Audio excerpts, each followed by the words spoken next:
Gold, trusted gold buyers. మీరు తాకట్టు పెట్టిన బంగారాన్ని విడిపించి ఈ రోజు ఉన్న మార్కెట్ ధరకు కొనబడను. మీరు ఇంత పీక్ ఆఫ్ యాక్టింగ్ లో ఉంటూ మనకి మీ వివాహం అయినప్పుడు పాంచజన్య గారితో అది ఎలా కుదిరింది? ఎలా మీకు అసలు అంటే పొలిటికల్ ఫ్యామిలీ వల్ల పరిచయం అయ్యారా? అది చెప్పాలంటే అమ్మా, నేను ఇప్పటికీ సుబ్రహ్మణ్యరెడ్డి గారు ఎక్కడైనా ఫంక్షన్లో కనబడితే చెప్తారు, రాయశ్రీ ఏంటి నువ్వు పీక్లో ఉన్నప్పుడు పెళ్లి చేసుకొని పోయావు, నాకు నచ్చలేదు అన్నారు.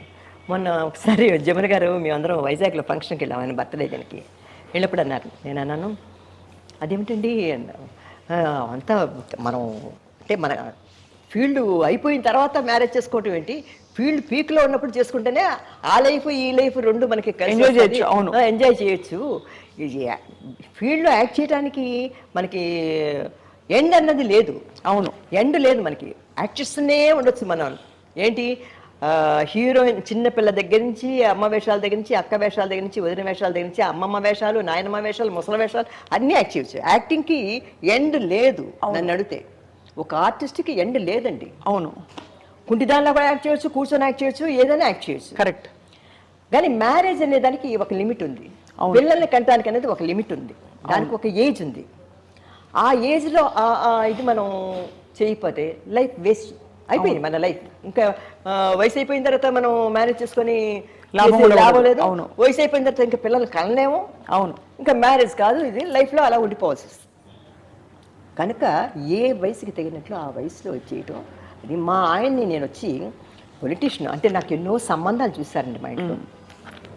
అంటే నాకు మా మదరు పెద్దవాడని చెప్పాను కదా, లేటుగా పుట్టాను కదా, మా మదర్ చనిపోయారు 1973లో చనిపోయారు.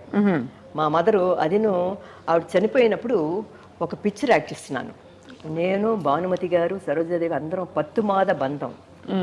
ఆ పేరు వింటేనే అది మీకు తమిళ్ తెలీదు. పత్తుమాద అంటే 10 మాసాలు మోసిన అనుబంధం అంటారు కదా, పత్తుమాద బంధం అనే పిక్చర్లో నేను యాక్ట్ చేసినప్పుడు ఆ పిక్చరు ఊటీ గీటీ అంతా తీసారు, అయిపోయింది ఫుల్గా. లాస్ట్లో క్లైమాక్స్ సీను కొద్దిగా బోల్డ్ గెటప్ నాదిను సరోజాదేవిది. అంటే కొద్దిగా ఒక ఏబిఎం రాజు మీ అందరం, ముత్తురామన్ అందరూ ఉన్నారు, రవిచంద్రన్ అందరూ ఉన్నారు. ఆ క్లైమాక్స్లో అందరు, భానుమతి గారు, ఏమన్ రాజు, సరోజాదేవి, నేను, భానుమతి అందరు ఆర్టిస్టులు ఉన్నారు. ఆ టైం అప్పుడు క్లైమాక్స్ అప్పుడు మా మదర్కి నైటు ఒక విధమైన ఏకాదిర్పులాగా వచ్చి ఆవిడ హాస్పిటల్ అడ్మిట్ చేయటం. హాస్పిటల్లో ఉన్నప్పుడు ఆ షూటింగ్ ఎడుతున్నప్పుడు నాకు డైలాగులు మాట్లాడాలి. నేను వచ్చి నా భర్తని ఆ సరోజాదేవికి అప్పగించాలన్నమాట. నా మూడు నీకు అప్పగిస్తున్నాను, నువ్వు పెళ్లి కాకముందే బిడ్డను కన్నావు అని ఒక డైలాగ్ చెప్తుంటే మాట నొక్కేసినట్లుంది, డైలాగ్ రావటం లేదు. గుర్తుందమ్మా డైలాగ్? అది ఇది గుర్తు కూడా లేదమ్మా, నాకు మతిమరుపు కూడా వచ్చింది. ఆ సినిమా అప్పుడు నాకు చాలా దెబ్బతిన్నా నేను నా లైఫ్లో. అప్పుడు మా షూటింగ్ కట్ అన్నాను. తాత ఇంటికి వచ్చి ఇలా కూర్చున్నాను అనమాట, బ్రేక్ లంచ్ అవర్లో ఇంటికి వచ్చి ఇలా కూర్చున్నప్పుడు మా బ్రదర్ ఉన్నాడు. మా హాస్పిటల్లో ఉంది, లేడీ వెల్లింగ్టన్ హాస్పిటల్లో మా మదర్. గబగబని మా బ్రదరు, మా అక్కయ్య ఫోన్ చేసింది హాస్పిటల్ నుంచి. మా బ్రదర్ వచ్చి అన్నాడు అనమాట. నేను కూర్చొని ఏంటి అన్నాను. మా బ్రదర్ అంటే అదే అక్కయ్య కొడుకు. ఏంటంటే ఏం లేదు రారా హాస్పిటల్కి వెళ్తాం అన్నాడు మా బ్రదరు.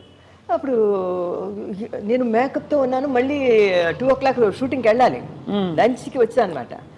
గబగబని అలా వెళ్ళేసరికి మా మదరు, అయ్యో చూడండి హాస్పిటల్ పొల్లి లాక్కొని ఇచ్చేసేసరికి ఆ మేకప్తో గెటప్తో ఆ ఓల్డ్ గెటప్తో నాకు చాలా బాధ కలిగింది. దాంతో భోజనం మానేశాను. మా అమ్మ అంటే అంత అఫెక్షన్ నాకు. చాలా బాధపడి అసలు షూటింగ్ ఆ పిక్చర్ కంప్లీట్ చేయడానికి కూడా వెళ్ళలేదు. వాళ్ళు కూడా నన్ను కట్ చేసి ఆ క్లైమాక్స్లో ఇది భానుమతి గారు అందరూ వచ్చారు పాపం మన ఇంటికి, శివాజీ గణేష్ణ వీళ్ళందరూ వచ్చారు పలకరింపుకి. అందరూ వచ్చి మా అక్కని చేసి షాక్ తినేవారు. ఈవిడ కదా అమ్మ, ఇదేంటి అమ్మ చచ్చిపోతున్నారు, ఈవిడ కూర్చొని ఉంది మా మదర్ని చూసి. తర్వాత చనిపోయిన తర్వాత మా సిస్టర్ అన్నారు, అమ్మ ఇంకా చాలు నువ్వు యాక్ట్ చేసింది, మీ మదర్కు చనిపోయారు, అదే మన అమ్మ చనిపోయింది కదా, నాకైతే నా కొడుకులకి పెళ్లి చేశాను, అందరు లైఫ్లో సెటిల్ అయిపోయారు, మనవరాళ్ళు అందరూ పుట్టేశారు కూడా నాకు, నీకు మ్యారేజ్ చేయకుండా అలా వదిలేసి అంటే మా అక్కకి ఆవిడ ఏజే కదా నాకంటే, నాకేమైనా అయిపోయిందంటే నువ్వు ఒక్కదాని అయిపోతావు, నా పిల్లల్ని సెటిల్ చేసి నేను చేయలేదు లైఫ్లో అని అంటారు, కనుక నువ్వు లైఫ్లో సెటిల్ అవ్వాలంటే నువ్వు పెళ్లి చేసుకో అని ఎన్నో సంబంధాలు చూశారు. నాకు మా అమ్మ చచ్చిపోయిన తర్వాత చీచి వద్దు, నాకు పెళ్ళొద్దు, ఏమొద్దు అని వద్దు అని అనుకొని పెళ్లి చేసుకోవడానికి ఇష్టపడలేదు నేను. మా అక్కయ్య ఫోర్స్గా కొద్దిగా లేదు ఎలానే సరి చేసుకోండి. అప్పుడు ఏదో ఒక మ్యారేజ్కి వెళ్ళినప్పుడు సీత అనసూయ అని పాటలు పడేవారు పాతకాలం. వాళ్ళతో వాళ్ళును బిఆర్ నాయుడు గారు భక్త శబరి తీశారని చెప్పాను కదా, సీతగా యాక్ట్ చేశారని. అవునవును. ఆవిడ వైఫ్ నాయుడమ్మ గారు అంటారు అనమాట, ఆవిడ లీలా నాయుడు. ఆవిడను ఏదో మాట్లాడుతూ ఇలా ఒక సంబంధం ఉంది, ఇది ఒక హైదరాబాదు ఒక ఎమ్మెల్సీ పెద్ద చదువుకున్నాడు ఆయన, వెంగయ్య గారు టైంలో ఆయన ఇది ఇంటలెక్చువల్ అని చెప్పేసి సంబంధం ఉందంటే నేను అనుకొని గమ్మున్నాను. ఆ పిక్చరు అదే ఆ మాటలు జరుగుతున్నప్పుడు నేను కొద్దిగా బయట సరిపెట్టలే. తర్వాత ఆ పిక్చర్ అది ఇది ఫినిష్ చేస్తాను అనుకోండి, పతిమాతబంధం. తర్వాత నాకు రామారావు గారు, ఎన్టీ రామారావు గారు ఆయన బోన్ బ్యానర్లో అదేంటి ఆ పిక్చరు దానవీర సూరకర్ణం, అందులో నన్ను ఆయన పిలిచి నాకు రుక్మిణి సత్యభామ క్యారెక్టర్ ఇచ్చారన్నమాట. ఇచ్చినప్పుడు నేను షూటింగ్ ఒక షెడ్యూల్ వర్క్ చేశాను రామకృష్ణ స్టూడియోలో హైదరాబాద్లో. తర్వాత వచ్చి అక్కడికి వెళ్తున్నప్పుడు ఆయన వచ్చి ఫోన్లోనే మా ఆయన మాట్లాడారు, ఇలాగా వచ్చి చూడాలి అది ఇది అని. ఇలాగా ఆయన ఇంకోనెవరన్నా చేసుకోవాల్సింది, నేను ఆ పేరు చెప్పను, ఇంకొక హీరోయిన్ చేసుకోవాల్సింది. తర్వాత ఇలాగా రాయశ్రీ గారు వాళ్ళ కండిషన్ ఏంటంటే ఆఫ్టర్ మ్యారేజ్ వర్క్ చేయకూడదు అనేది వాళ్ళ కండిషన్. ఆయన పొలిటీషియన్, సినిమా వాళ్ళం కదా. అలా అన్నప్పుడు సరే అని అప్పుడు ఏమైందంటే చెప్పారు ఇలా రాయశ్రీ వాళ్ళ ఇంట్లో కూడా సంబంధాలు చూస్తున్నారు అంటే, మా ఆయన కొద్దిగా ఒడ్డు పొడుగు కొద్దిగా ఇదిగా ఉంటుంది దట్టంగా, ఏం ఇష్టపడతారో లేదో గబుకొని వద్దు అంటే కష్టం. కానీ ఆవిడని చూసా, ఆ అమ్మాయిని చూసాను నేను ఒకరి బర్త్డేలో, మనకు బాగా తెలిసిన సినిమా వాళ్ళే. ఆ అమ్మాయిని చేసుకోలేదు, చూశాను. కానీ ఆ అమ్మాయి వాళ్ళు ఒప్పుకుంటారా లేదో తెలియదు. కానీ నాకు పెళ్లి చూపులని రాను, ఊరికే వస్తాను హలో అని ఫ్రెండ్స్ లాగా, నేను ఎక్కడో దూరాన్ని చూశాను అన్నారు. మా ఇంట్లో అన్నారు ఇట్లా, మా ఇంట్లో కూడా చెప్పలేదు ముందు, గెస్ట్లు ఏదో పిక్చర్ ఏదో తీస్తారంటే మా ఆయన వస్తారు. నేను ఒక మ్యాక్సీ వేసుకున్నాను, మ్యాక్సీ వేసుకొని బెల్ కొడితే వచ్చి తలుపు తీశాను. తీసి లోపలికి రమ్మన్నాను, ఆఫీస్ రూమ్లో కూర్చోబెట్టాను. ఆయన చూసి ఏంటి చిన్నపిల్లలా ఉంది ఇంత కొద్ది సన్నగా, మా అమ్మ చచ్చిపోయిన కొత్త బాగా సన్నగా అయిపోయాను నేను. అయితే ఈ అమ్మాయి చిన్న అమ్మాయిగా ఉంది, నేను హైట్ వెయిట్గా ఉన్నాను, ఒప్పుకుంటారు లేదో అని కూర్చున్నారు, మాట్లాడారు, ఇచ్చేసారు వెళ్ళిపోయారు. తర్వాత చెప్పారు మా ఇంట్లో. చెప్తే నేను అన్నాను నాకు వద్దు, నేను పెళ్లి చేసుకున్నాను, నేను అసలు మనిషి నాకు ఎవరినైనా అలా కాసేపు చూస్తే కానీ వాళ్ళు నా మైండ్లో రిజిస్టర్ అవ్వదు. నాకు ఇలా మాట్లాడతాను, తర్వాత వాళ్ళు ఇంకోసారి చూసి వీళ్ళు ఎవరు అని అడుగుతుంటాను అనమాట. అలాగా నా స్వభావం చిన్నప్పటి నుంచి కూడా. ఎక్కువగా కళ్ళల్లో కళ్ళు పెట్టి చూసి ఇలా మనిషిని అబ్జర్వ్ చేస్తేనే నా మైండ్లోకి ఎక్కుతుంది, లేకపోతే మైండ్లో ఉంచుకోవాలని ఇదే ఉండదు నాకు. వచ్చారు చూస్తారు, మా ఇంట్లో అన్నారు, నేను పెళ్ళాగిలాను. తర్వాత నాకే కోపం వచ్చింది, మా అక్కయ్య ఊరికే పెళ్లి చేసుకో నీకు ఏదైనా అయిపోతుంది, తనకి ఏదైనా అయిపోతుంది అనేసి అంటుంటే మీ ఇష్టం అన్నాను. సరేనా కన్ఫామా అన్నారు. కన్ఫామ్, నేను ఇంట్లో ఉండటం మీకు ఇష్టం లేదా మీకు? నాకేమో పెద్ద మా అమ్మ చనిపోయిన తర్వాత మా అమ్మ ఉన్నప్పుడు పెళ్లి చేసుకోలేదు, ఓకే అన్నాను. వెంటనే మన వెంగళరావు గారు సీఎం కదా అప్పుడు, వాళ్ళ వైఫ్ ఆవిడ ఫోన్ చేసి ఏమ్మా అలాగా కన్ఫామ్ కదా, మీ డేట్ మీ జాతకాలు పంపించింది చూస్తామనేసి మా ఇంట్లో చేశారు. చూసి అమ్మ 1 monthలో మంచి ముహూర్తం ఉన్నాను. నేను అన్నాను 1 monthలోనా?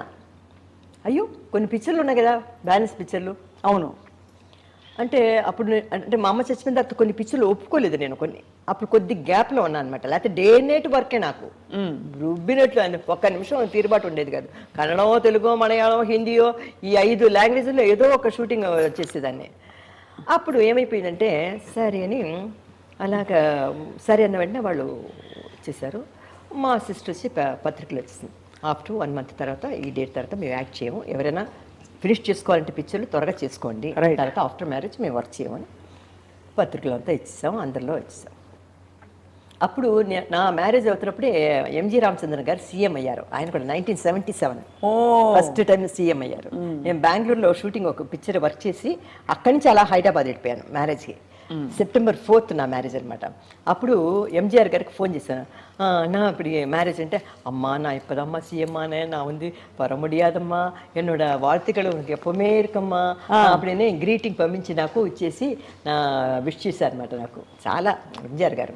తర్వాత అక్కడ హైదరాబాద్లో మా సిస్టర్ను మా అక్కయ్య కోడలు వాళ్ళు వెళ్ళి రామారావు గారికి ఇన్విటేషన్ ఇచ్చారు, నాగేశ్వరరావు గారికి ఇచ్చారు, లేకపోతే అక్కడ జీవన గారు అందరికి ఇచ్చారన్నమాట.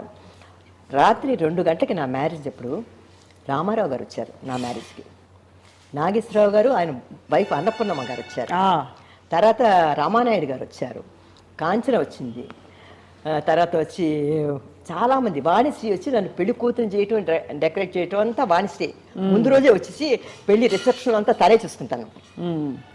అందరూ చాలా ఆల్మోస్ట్ అక్కడ ఉన్న వాళ్ళందరూ హైదరాబాద్లో ఉన్న వాళ్ళందరూ వచ్చారనమాట. అలాగే నా మ్యారేజ్ వచ్చి నైట్ 2 o'clock అయిందమ్మా. దాని తర్వాత మళ్ళీ సినిమా ఫీల్డ్ పక్క నేను తొంగి కూడా చూడలేదు. అక్కడి నుంచి రీఎంట్రీ అంటారు. రీఎంట్రీ కాదు, ఏ ఎంట్రీ ఇవ్వలేదు.